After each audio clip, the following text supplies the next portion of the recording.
Okay, at the risk of sounding repetitive, this is going to be another video about New Zealand and the situation and the implications of this terrorist attack. But I don't think I am over discussing it. I think that the issues here go beyond what happened in Christchurch. That's why it's so pertinent. I've just seen an interesting write up in the Times, London Times, by Bernard Lagan, and its title is Kiwis Wave Sad Farewell to Innocence. I'll show you the article.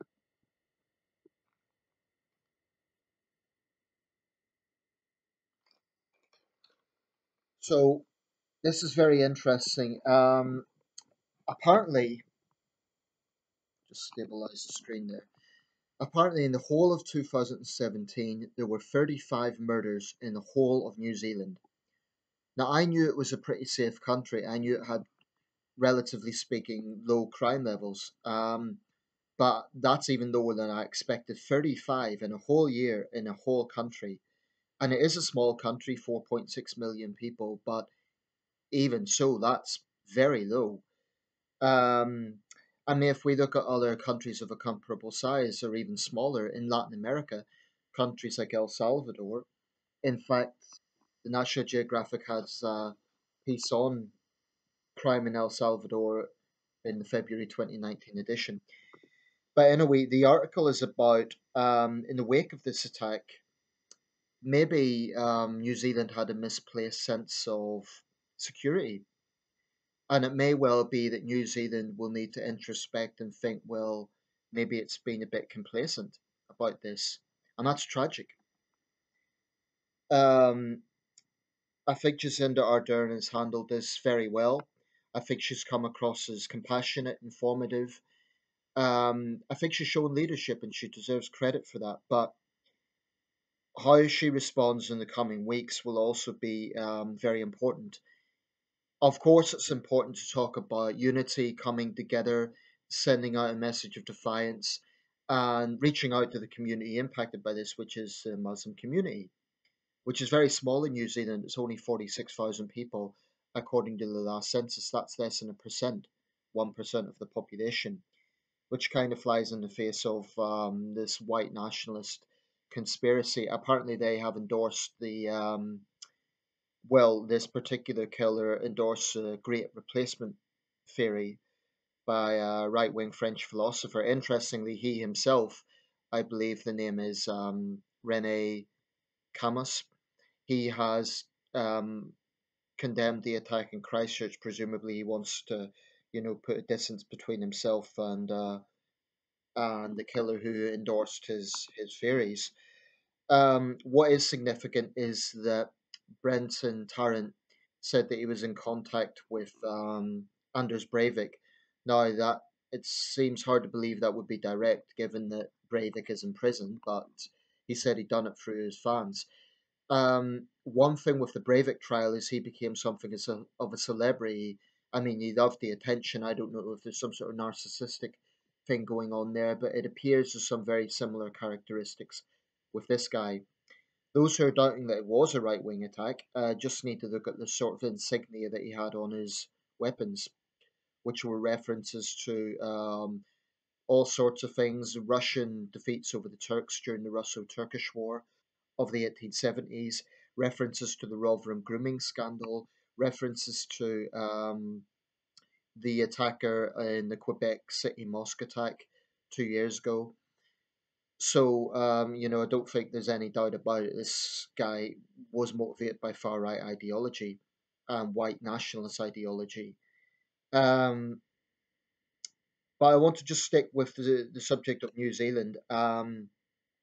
Apparently, up until this, the most shocking thing for New Zealanders was the fact that a government minister was physically attacked as he walked in a public park in Wellington. He was a climate change minister, James Shaw, and he was physically assaulted by a man, which is it's serious, but that was apparently national news. That was a big thing.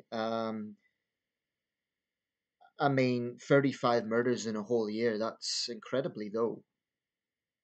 Each one of them is a life, obviously, but compared to other countries, and I think it just gives a context to I mean, this single day of carnage costs more lives than the entire previous years combined.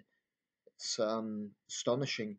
So I don't think New Zealand necessarily has to curb immigration because, from what I gather, there isn't mass immigration to New Zealand. That isn't an issue. It's not being overwhelmed by migrants in the way that Germany and Italy have been in recent years.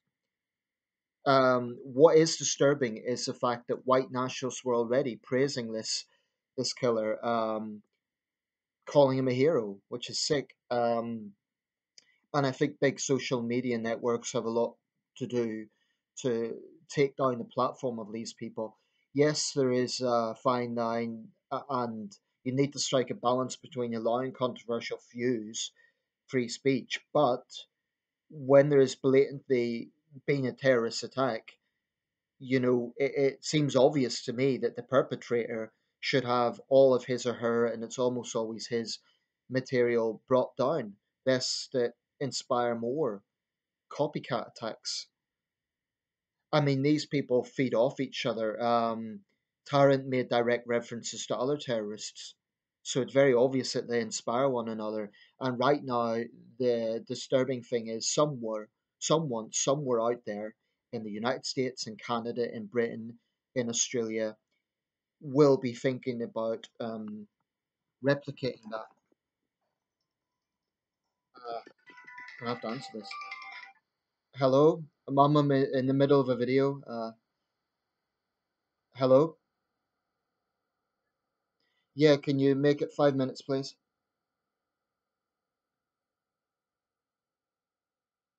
I had to take that. Anyway, yeah, so I don't think it's necessarily a case of New Zealand stopping immigration. And even if that was the motivation for the attack, it wouldn't be, whatever the motivation for terrorists is, that should never be the response. Like, okay, we'll give them what they want. Just as back in the 2000s with the Madrid bombing, we've just had the 13th anniversary of that, and the London bombings. The response to that shouldn't have been, oh, well, this is a consequence of foreign policy, therefore we'll change the foreign policy and suddenly we won't be in the target of terrorists. Governments should never ever change a policy to suit terrorist demands. But one thing you can't do is be complacent.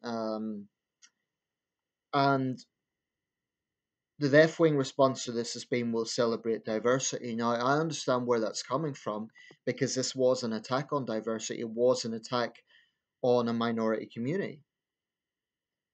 So I understand where that response is coming from, but I'm not sure if that's necessarily the best approach. This is by no means to blame the victims for what happened. Tarrant is 100% responsible for his actions, and this sick white nationalist ideology needs to be combated. But the experience in Europe shows that um, unmitigated, unchecked multiculturalism doesn't work. And maybe New Zealand has kind of been a bit complacent for too long. Um, Also, I've heard people say that New Zealand's never had a problem with extremism. That's not strictly true. There has been, whilst not as many as Europe, there has been some New Zealand jihadists who have been found in the Middle East. Not as many as European converts, but there's been a few. Um, and the danger now, I mean, New Zealand's never had a significant history of Islamic extremism. But the danger now could be that Islamic extremists could take advantage of this, move in, and intercept that community and say, "Oh well, we need to get revenge," and it could become a very ugly situation. So in that sense, the Prime Minister's calls for unity and so on is absolutely right. Part of the manifesto apparently was calls for Tarrant's supporters to assassinate Sadiq Khan. The mayor's office apparently hasn't increased security, but that would indicate that he has supporters here in the UK. So the authorities really have the work cut out because not only are they having to monitor Islamist extremism, but it seems that the far right are trying to catch up. Majid Nawaz also had a very good article on the following page. Um, and he's saying this is the lowest point for Muslims in the West basically since the Bosnian War. That's quite a statement to make. And Majid Nawaz is someone I really respect. I think he's measured. I think he's thoughtful. And being a former Islamist, he's in a position to know what he's talking about.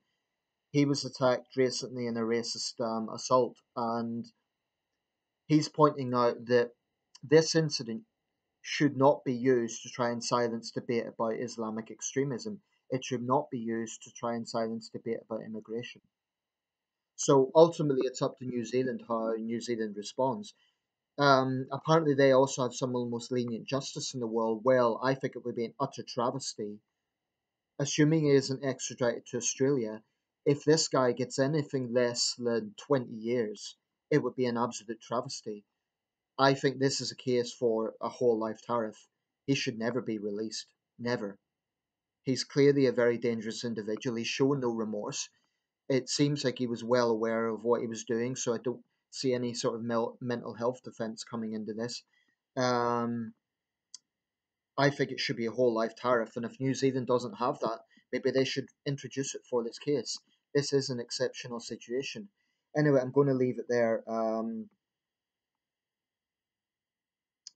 But I don't think that terrorism should change the society, but maybe this has kind of shown New Zealand, and this is tragic, but maybe it's shown New Zealand that actually nowhere is safe in the world. Even a peaceful country like New Zealand with very low homicide rates. And that's tragic, but unfortunately now terrorism is going to be one of the major things that New Zealand is going to have to introspect with. Because if this can happen once, it can happen again.